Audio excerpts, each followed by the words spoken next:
Muy buenas tardes. Gracias a todos por participar de esta tarde de ópera. Creo que es un rubro que faltaba en Amigos por Israel. Quiero agradecer a Amigos por Israel la oportunidad de poder presentarles a ustedes esta magnífica obra muy compleja que deja mucho gusto para después repensarlo. Bueno, agradecerle, por supuesto, a nuestro querido Samuel, que en cualquier momento se va a encontrar con Simón, que enseguida se va a encontrar con nosotros. Ustedes quizás se preguntarán, ¿por qué la ópera?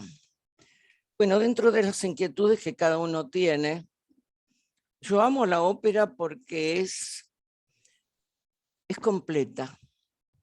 Cuando uno va a ver una ópera, va a ver ballet, va a escuchar voces, va a ver una gran escenografía, va a ver maravilloso vestuario, el role-playing que encarnan a cada uno. Pero en el caso de esta noche, ustedes van a ver lo que se llama la gran ópera. Y la gran ópera es un subgénero de la ópera. ¿En qué se diferencia una ópera común de una gran ópera? Que la gran ópera siempre tiene un tema histórico. Y en este tema histórico que vamos a tocar hoy, vamos a ambientarnos en lo que fue el concilio de 1414 en Constanza, en Suiza. Y ustedes se preguntarán por qué en Suiza, porque nosotros nos vamos a ubicar en el año 1414 en lo que fue el Sacro Imperio Romano Germánico, que primero fue germano y después fue romano, porque en los imperios se casaban entre ellos para ampliar los imperios. Y el imperio germano nació porque los nietos de Carlomagno se dividieron esto tan importante que fue Europa Oriental, Occidental y Europa Media. Los nietos de Carlomagno crearon la Francia Occidental, la Francia Media y la Franconia o la Germania, que después pasó. Y de ahí Otón I, que fue un emperador, se casó con una italiana y pasó a ser el imperio sacro romano germánico. Esta ópera es muy importante porque cuando yo hablo del concilio de Constanza de 1414, estoy hablando de una época en la que la Inquisición en España y en Europa vibraba. El odio religioso no era solamente el odio cuando uno habla de la Inquisición, nada más que contra los judíos, era contra los enemigos en general, independientemente si no se convertían los judíos, indudablemente iban a la hoguera o iban a ser hervidos en los famosos calderos, como ustedes van a ver lo que sucede en esta ópera.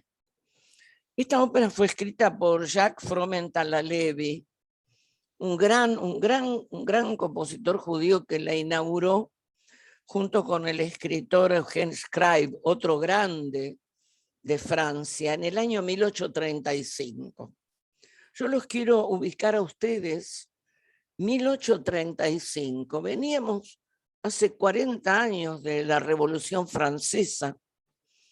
Había una lucha muy grande, pero muy grande, por los derechos de igualdad, por lo que se había luchado en la Revolución Francesa, y también de la tolerancia de los judíos. Ya después vamos a pasar más a la época en que aparece la Escalá, que aparece la necesidad de que los judíos sean reconocidos por su religión, que podían hablar el idioma del país, que tenían que rezar en el idioma del país, todo lo que significó la Ilustración. En todo ese proceso hay un proceso de tolerancia, pero que queda en el resabio de lo que fue toda la persecución.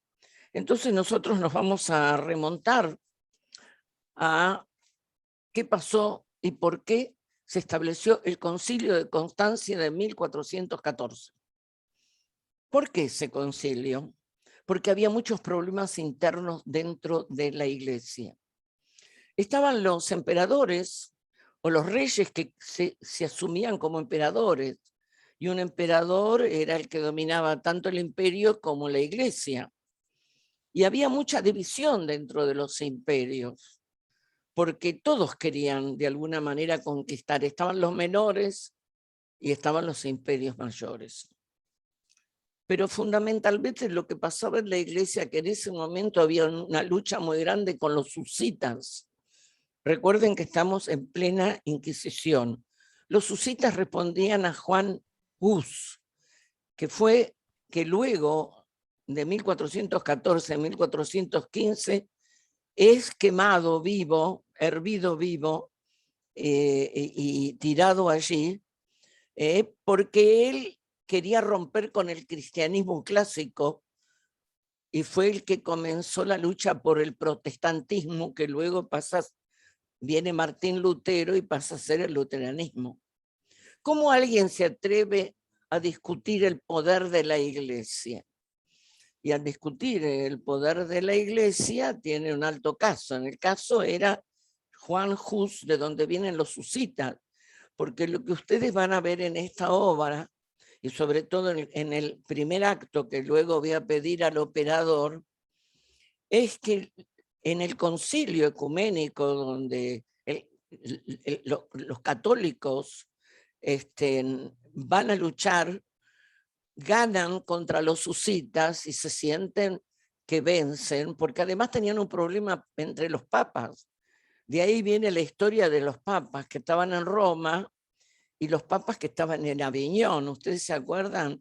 En el puente de Aviñón, todos bailaban Aviñón. Había una división de los papas, porque como los emperadores querían dominar todo, la Iglesia quería ella elegir sus papas. Entonces, ubicados en tiempo y espacio, algo que les voy a decir para que ustedes tengan una idea de lo que significó el Imperio Sacro Romano Germánico, abarcaba Alemania, Austria, Suiza, Liechtenstein, Bélgica, Países Bajos, Luxemburgo, República Checa, Eslovenia, el este de Francia, el norte de Italia y el oeste de Polonia, para darse cuenta que fue enorme la conquista medieval que dominó desde el año 962 a 1806. Y ahí se produce toda esta situación de movilización religiosa, de odio religioso al que no era como ellos, y sobre todo el odio al judío. El judío que era el hereje, el que pensaba distinto, y había que obedecer al emperador, había que obedecer todo lo que el imperio imponía. Por lo tanto, nosotros en esta ópera, antes de comenzar el primer acto, que les voy a comentar cómo comienza, ustedes van a ver 5 personajes que les van a interesar.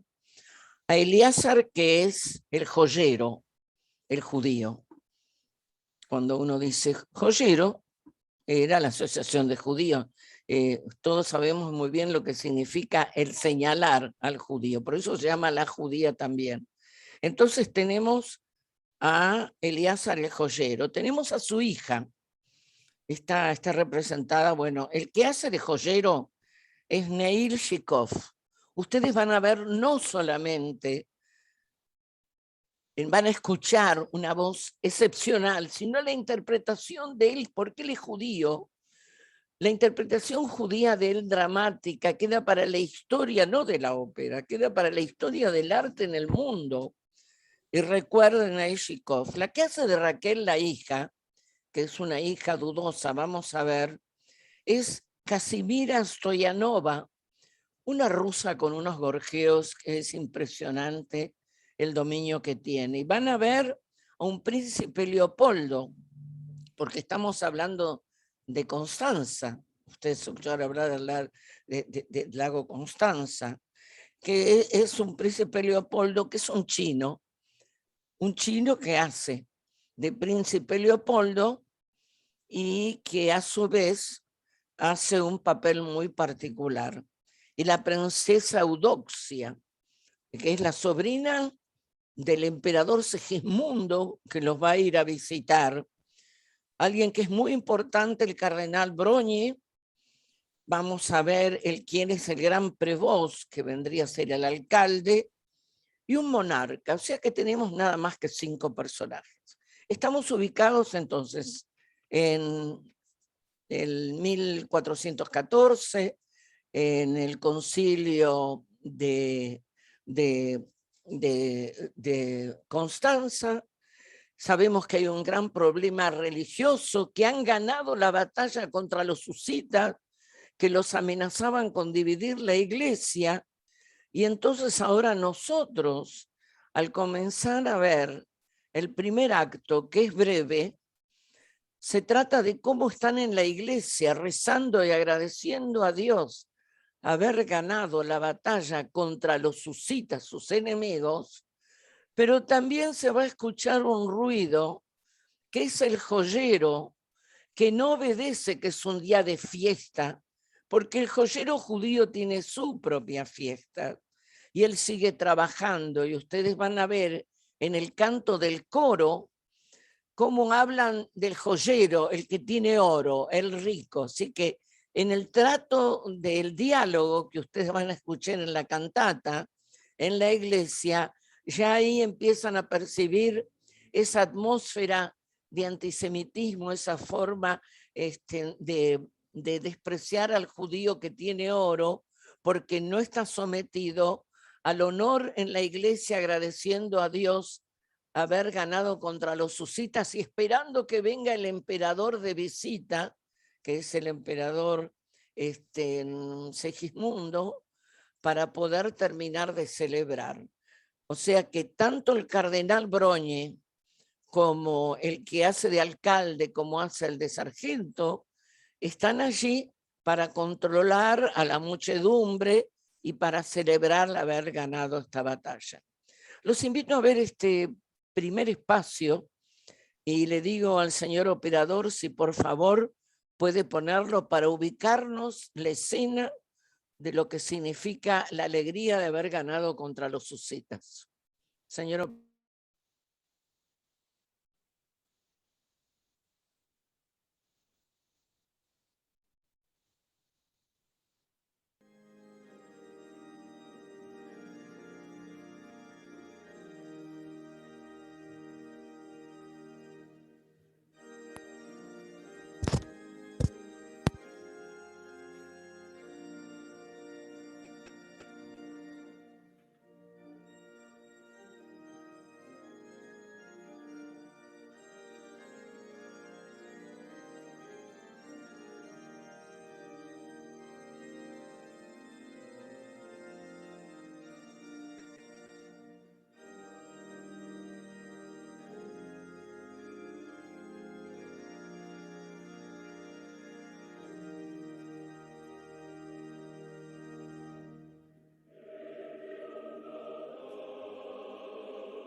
vous que je veux voir.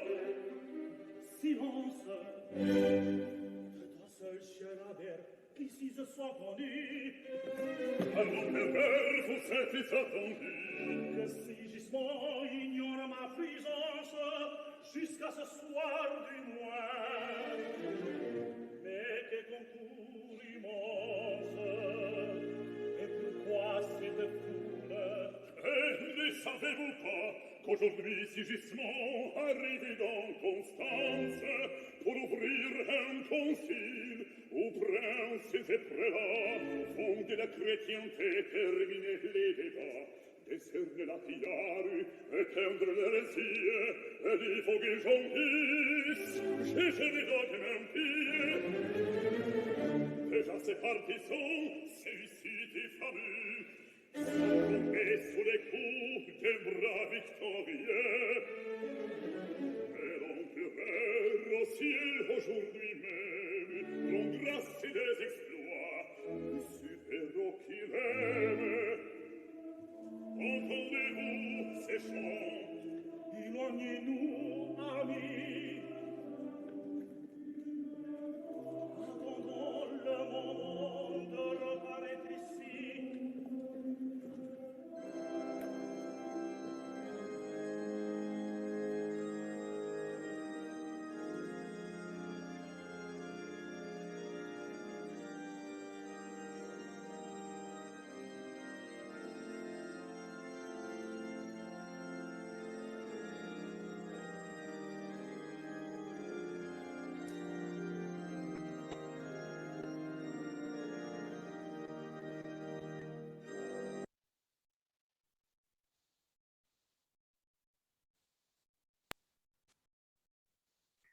Bueno, hasta aquí lo que hemos visto, que aparece un hombre vestido de negro que pregunta por qué esa multitud está congregada. Él disimula, él es el príncipe de Constanza, pero está vestido de civil, se hace llamar Simón, se hace pasar por judío, porque él está enamorado de la hija del joyero. Él está enamorado de Raquel. Por eso cuando se encuentra con este sargento, le dice que disimule. Todo lo que vamos a ver nosotros tiene que ver con mucho ocultismo, como en toda la trama, si no, no sería un drama. Lo que vamos a ver a continuación es justamente una escena que tiene que ver con el odio que se transmite desde el concilio, desde la Inquisición, desde el poder contra los judíos, porque el orfebre está trabajando. Y por lo tanto, al estar trabajando y al salir, ustedes vieron que le pintan un Mogén David. Fíjense ustedes que en el año 1835, el autor de esta obra pintó lo que nosotros estamos acostumbrados como judíos a saber cuando pintan un Mogén David o cuando en nuestra época tiraban alquitrán contra las comunidades, para distinguirlo, para saber que ahí vivía un judío minoritario frente a la gran plebe que obedecía a la iglesia. Ustedes van a ver en este momento cómo hay una gran alegría, aparece tanto el sargento como aparece el alcalde. Y el alcalde trae para contarles que es un día de fiesta, porque se ganó la lucha contra los husitas, porque va a venir Segismundo el emperador, y que de las fuentes van a salir vino para que puedan festejar.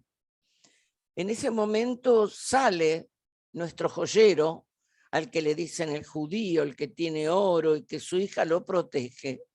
Y la protección de la hija a ustedes les tiene que llamar la atención porque hay una historia muy oculta con respecto a esa hija que vamos a ir dilucidando a medida de que vamos avanzando, porque a nuestro querido joyero le ha pasado algo.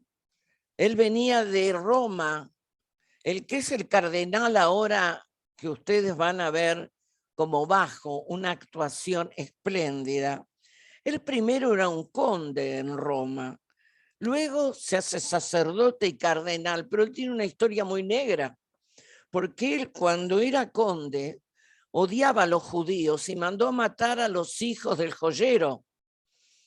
Y cuando las hordas, los piratas que atacaban a los hombres ricos, queman la casa, cuando le matan los hijos al joyero, de la casa de Broñe, él ve una criatura y toma a esa nena y se la lleva como hija, que es Raquel. Por ende, ustedes ahora ya saben que en la historia oculta que hay, esa hija Raquel, que no es hija legítima, sino es una hija salvada porque el odio mató a los hijos judíos del joyero, va a participar y van a ver ustedes que ella pasa a ser la novia de Simón. ¿Y Simón quién es? El príncipe. Y Simón engaña porque Simón no es judío y se hace pasar por judío. Él en un momento, después que la multitud lo maltrata y que el cardenal Broñi lo reconoce y se dan a entender que se conocen de Roma, del cual tuvo que huir el joyero y que se llevó su hija, que no lo sabe Broñi, que la hija vive, se reconocen entre ellos y empiezan a tirar dardos de sus propias historias. Y cuando Broñi tiene miedo de que se sepa que él, siendo cardenal, era quien mandó a matar cuando él era conde, ahí se produce algo muy interesante que pide el perdón, porque si el judío trabaja cuando tiene que venir el emperador y es una fiesta católica, lo condenan a morir con su hija. Él pide perdón, pero el joyero no lo acepta. Vamos a ver la segunda parte de esta trama que tiene que ver con el odio, que tiene que ver con la persecución racial, que tiene que ver con los secretos en que se matan unos hijos y se salvan otros, y donde la piedad de un falso cardenal que antes fue un asesino quiere darle el perdón al judío. Señor operador, segundo.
Perdón.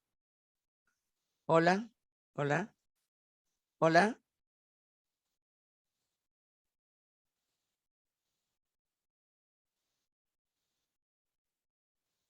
Hola, hola, ¿me escuchan? Bueno, hemos visto en la trama que hay una mentira oculta, que el cardenal Broñe tiene una historia que mandó matar a los hijos del joyero y que el joyero sacó mientras los pillos a su vez le quemaron la casa, él sacó a la hija de este famoso que hoy es cardenal, que era un conde, que pasó a ser sacerdote, y esa hija se cría como judía.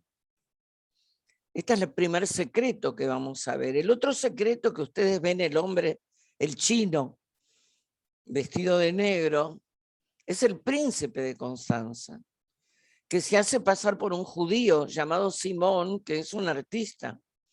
Ahí viene la otra mentira, que está enamorado y tiene un romance con Raquel. Entonces, ¿qué dice iniciar mi video? Continúo. ¿Ustedes me están escuchando bien, por favor? ¿Sí? Muy bien. Entonces, él va porque él vuelve disimulando que también estuvo en la lucha contra los husitas, que tuvo que disimular frente al guardia con el cual hablaba, porque él quiere ver a Raquel. ¿Y Raquel qué hace? Como esa noche es Pesaj, esa noche ella lo invita a celebrar. Él le quería explicar que, pero él está invitado. Les quiero decir a ustedes que ustedes van a ver algo muy importante, que es una ceremonia de Pesaj maravillosa, donde nuestro querido joyero es el que establece la ceremonia y donde Simón, que es, por lo tanto, entonces, el príncipe de Constanza, que está vestido como si fuese un civil, que está enamorado como judío, que es un artesano de Raquel, participa. En esa participación ustedes van a ver la ceremonia, que es maravillosa, y luego en un determinado momento quiero decirles que golpean la puerta, y como ellos tenían que ser en encubierto, porque igual que en la Inquisición lo hacían en secreto, la celebración de Pesaj, y justo cuando era el concilio, golpean la puerta y vienen del palacio. ¿Y vienen del palacio quién? La esposa de Simón, porque él es el príncipe, y Eudoxia es la princesa. Es la princesa que viene a pedirle al joyero, por favor, que él sabe que él tiene una joya muy importante porque se la quiere regalar a su marido, o sea, Simón, que es Leopoldo, porque viene de luchar contra los husitas y porque viene de visita al emperador, porque ellos además van a bautizar a un tercer hijo que tenemos. Así que ahora vemos otra trama secreta. Y lo interesante es que mientras viene Eudoxia, que es la esposa de Simón, o sea, Leopoldo, y mientras ella dice que lo quiere homenajear, Simón se encuentra en las sombras, arrepentido del dolor que produce a su esposa y de que está mintiendo. En esa situación que está mintiendo, luego ustedes van a ver la escena donde él confiesa de que él no es judío, que él es cristiano. Y entonces Eleazar, que a pesar de que él es cristiano, quiere satisfacer esa hija que recogió, que la hizo judía y que no es judía, pero creyendo que Simón era judío, le dice que se casen y ahí es donde Simón confiesa que él es un hombre casado. Un drama brutal para un hombre de una fe inamovible como es la de Eleazar el joyero, donde luego se termina frente al horror que lo quiere matar, el espanto de todo ese salvataje de vida, de tradición, de costumbre, de que participó de la mesa de Pesaj. Él, para exorcizar todo eso, en la escena final se pone los tefilín como para conectarse con Dios ante la barbaridad de lo que está sucediendo. Así que vamos a ver la escena de Pesaj y vamos a ver entonces el arrepentimiento de él que confiesa, porque él se quiere escapar con Raquel, son amantes. Ella tiene un amante que no es judío, pero ella cree que es judío. Y se produce todo el trasfondo entre la no tolerancia entre los judíos y no judíos, porque viene de antaño, y además viene de gran el odio que vamos a ver fomentado por la Inquisición. Señor operador, vemos por favor el tercer video de Pesaj.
Bueno, ustedes acaban de ver esta ceremonia. Hola, acaban de ver esta ceremonia maravillosa y piensan que todo se hacía en cautiverio. Estaba prohibida, como en la época de la Inquisición. La actuación, la voz de Neil Chikov. Y Simón, que no es judío, que es Leopoldo, que es el príncipe. Allí está escupiendo el matzá, que le produce repulsión. Él no está acostumbrado a comer ese pan amargo, el pan de la aflicción. Y toda la ceremonia que termina es importantísima cuando él se arrepiente de ver, cuando viene Eudoxia, su mujer, a comprarle la cadena que tiene el orfebre judío de los descendientes de Carlomagno, y pide que al día siguiente ese regalo sea llevado porque su esposo, Leopoldo, o sea, Simón, va a recibirlo. Y tanto Eleazar como Raquel tienen que ir al palacio en el momento además que entró el emperador, que le muestran el producto del tercer hijo, que homenajean el haber ganado Leucita, y ella orgullosa, Eudoxia, sobrina del emperador, de tener un marido tan valiente. Y ahí se produce la situación de crisis brutal en la que Raquel reconoce que Leopoldo es Simón. Y ahí ella dice delante de la mesa imperial, delante del emperador, de Eudoxia, de sus hijos y de toda la corte de esa realeza, que Leopoldo se acostó con ella, se acostó con una judía. Y ahí interviene el famoso cardenal Brogni, que ustedes recuerdan que le quiso dar el perdón cuando recordó que él mandó a matar a los hijos de Eleazar. Y ahí se produce, que ustedes van a ver a continuación, algo que es muy importante, que es lo que se llama anatema. Los tres son condenados a tener un juicio que tiene que ver con un juicio de la Inquisición, con un juicio que hay que ver, que un no judío se acostó con una judía, que una judía se acostó con el príncipe, y que el padre también, que es un hereje que trabajó. Qué importante es lo que se llama anatema, el canto de la anatema. El anatema es la excomunión, es la condena moral, es la provisión, es la persecución y la condena. Y todo es anatema, anatema, porque tanto desde el príncipe como la hija del joyero y el joyero pasan a ser condenados. Señor operador, vemos por favor el 4 video donde se desarrolla este drama.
d'Israël, si je ne respectais à toi notre croyance, mon bras aurait déjà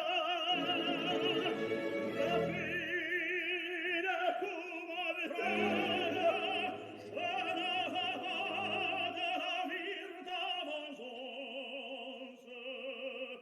Je suis chrétien, chrétien.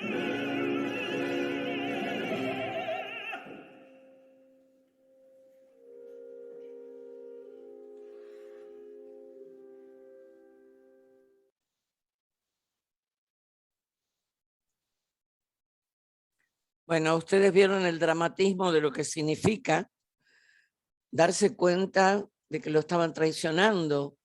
Es su propia hija, que no era su hija, ¿no? Que era la hija que él adoptó, y ve desmoronado dentro del problema que hay de toda la Inquisición y del odio en su propia casa lo que él había construido. Así que esa parte final que no quise alargarlos a ustedes, porque esta es una ópera que dura 3 horas, ustedes lo van a ver en 45 minutos, un poquito más. La parte en que se pone los tefilim, el sufrimiento de él que es un hombre de fe total, y ustedes se dieron cuenta qué gran actor. Yo estoy enamorada, quiero decir públicamente, de Nelshikov.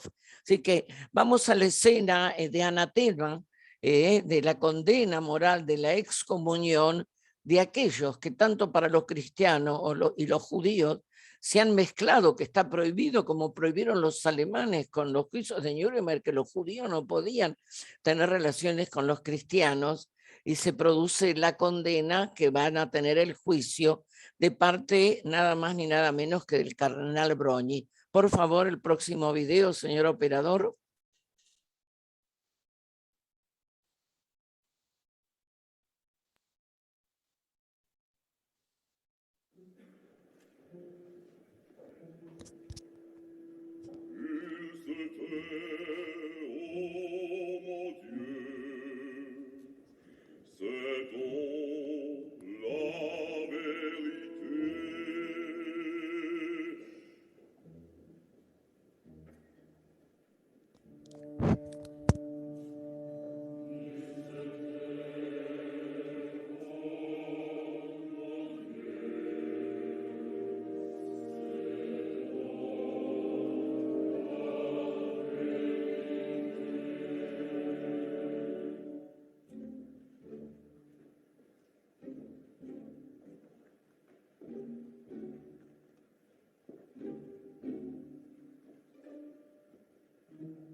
Bueno, ustedes acaban de ver la escena en la que él se pone el otfilim, ¿no? Ante la desgracia, la que está vestida de blanco con la tiara, es Eudoxia, es la esposa de Leopoldo, es el que hace, yo dije Simón por si Samuel, el que hace de Samuel el amante de Raquel. Fíjense ustedes todas las tramas de mentiras y de traiciones, cuando cada uno cree que vive en su mundo, pero bueno, me pareció que era magnífico que ustedes puedan ver ese final donde los tres son condenados.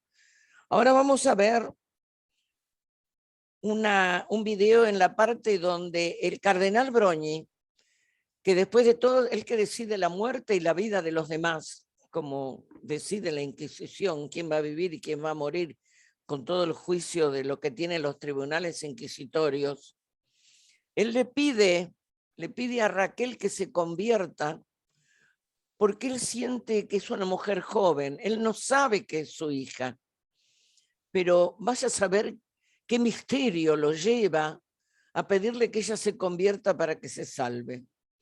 Y a su vez le pide a Eleazar que se convierta para salvar a su hija. Así que ustedes lo que van a ver ahora el video de todo un trabajo.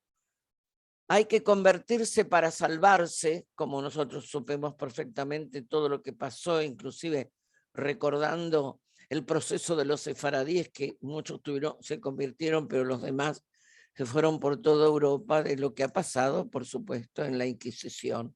Señor operador, veamos esta situación que luego del anatema viene la conversión y la necesidad de que si se niegan y se convierten, se van a salvar. Adelante.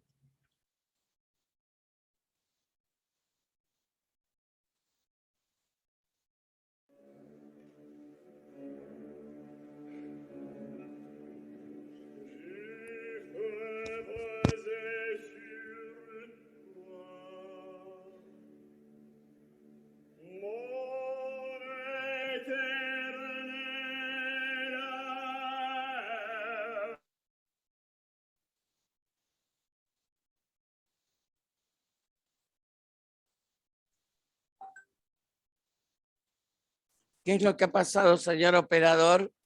Bueno, a ver.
Ustedes acaban de escuchar y de ver el momento más dramático. Ustedes vieron que él se posesiona porque él, al no entregar a su hija, porque para él era su hija y era todo el judaísmo que le dio, porque a él, Broñi, le mató sus hijos, las condenan a la hoguera. Esta es mi querida Raquel cuando él canta. Es una de las grandes actuaciones que queda, como les dije a ustedes, para la historia de la ópera. La interpretación de él, y confieso que creo que el hecho de que él es judío le ha permitido esa veta en la que cada músculo, cada nervio, la expresión de sus ojos, habla del profundo dolor de que él no se vendió a la conversión y que va a morir fiel a su tradición y a la hija que crió con el amor. Porque cuando Broñi le pregunta y él le dice, hay una historia de que tu hija sigue viva. Y Broñi dice, ¿dónde está? ¿Dónde está? Porque Broñi la daba por muerta como su mujer. Y en el momento en que él y la hija van a la hoguera, él le dice, esa es tu hija. O sea que no pudo salvar porque el propio padre, no sabiéndolo, pero intuyéndolo, la quiso salvar y la condena. Así que vamos a ver la parte final de la hoguera y quiero decirles que ustedes han visto una obra y una trama muy profunda, histórica, que tiene que ver con el odio, que tiene que ver con la xenofobia, que tiene que ver cuando se transmite el antisemitismo, cualquier otra discriminación desde el poder, que termina convenciendo a sus súbditos que hay que odiar, que hay que matar, y eso nosotros lo vimos con el nazismo. Por favor, el último video muy breve para cerrar esta noche de ópera con ustedes.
Como ustedes vieron, un final trágico, porque toda la historia es trágica, toda persecución, todo deseo de anular al otro porque es diferente, y todo lo que uno invierte en amor, aunque sea que no era su propia hija, pero a él le mataron sus hijos, él reencarna el derecho de tener una hija para que sea judía.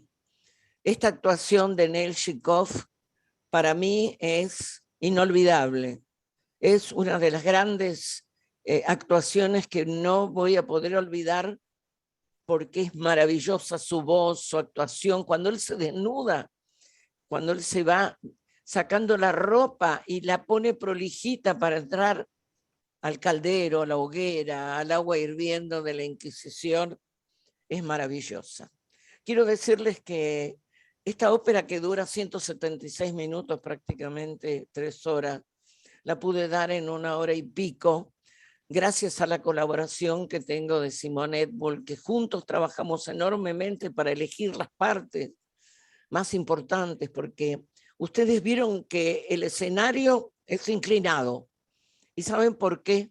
Porque en la parte de arriba está la historia del palacio, de esa mesa, de los candelabros, de los terciopelos, de Eudoxia, del lujo. Y abajo, en el sótano, porque tienen que vivir encubriendo que son judíos, está la historia de Eliezer y Rachel. Esa escenografía es maravillosa porque es la misma que separa a la gente, la que separa el odio, la que separa la discriminación.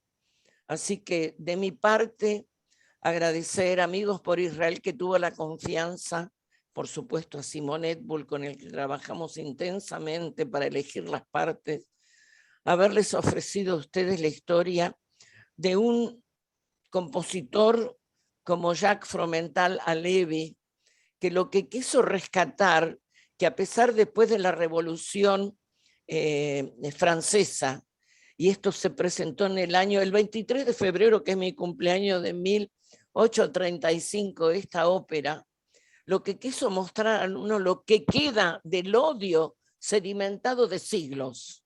Es una advertencia al mundo, basta de odios.